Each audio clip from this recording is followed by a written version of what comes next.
So the third energy is the Warrioress Archetype. The Warrioress Archetype is very much an archetype that has fully integrated the divine masculine with the divine feminine.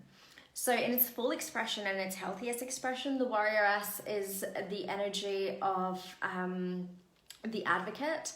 It is the energy of having decisiveness, of having clarity of thought, of knowing where you want to go, knowing who you are. It's a sense of self. Your warrioress energy in its full expression knows what your boundaries are, which is something that we all as feminines can struggle with sometimes.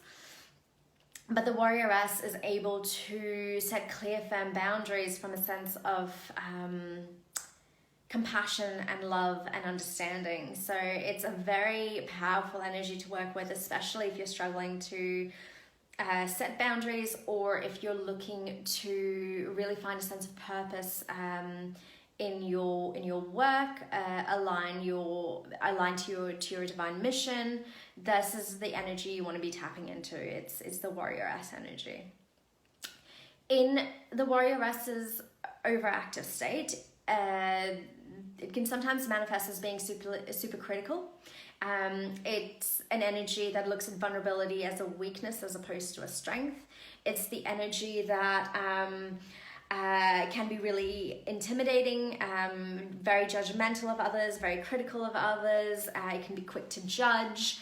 It comes across as a very pushback sort of energy. And if I can do it, then you better get your ass out of gear and do it yourself. In its underactive form, it very much is the rebel without a cause. It's the energy of the anarchist who is just pulling down structures without having a vision of what's going to take its place. It's energy that comes across as very sullen, antisocial. I think of it as the energy of the stereotypical teenager that hasn't fully learned to express itself and what its needs are, and it's where we haven't really learned who we are and what our place is in the world. We can have this rage but no way to healthily express it. So that would be the energy of the warrioress in her underactive form. Some of the goddesses to really start working with, if this is one of the energies or one of the centers that you want to tap into, would be Durga. She really taps into the idea of boundaries. So a really good goddess to start exploring. Sekhmet is a Egyptian goddess. And she can really help you process feelings of rage and resentment that might have built up over time if you haven't been able to fully express these emotions. And they usually sit within our within our solar plexus chakra.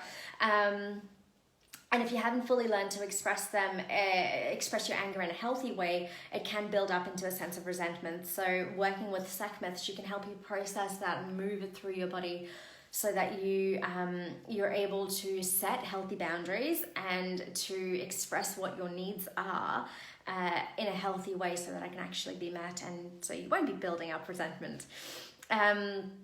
Artemis is another very powerful goddess to work with. She can really help you find a sense of self. So if you're feeling a little bit lost and you don't really know, you don't have a healthy sense of your ego or your strengths or your abilities, tap into the energy of Artemis and then start looking at her stories and her mythology and her symbology to see what within that is calling to you and how she might be willing to work with you.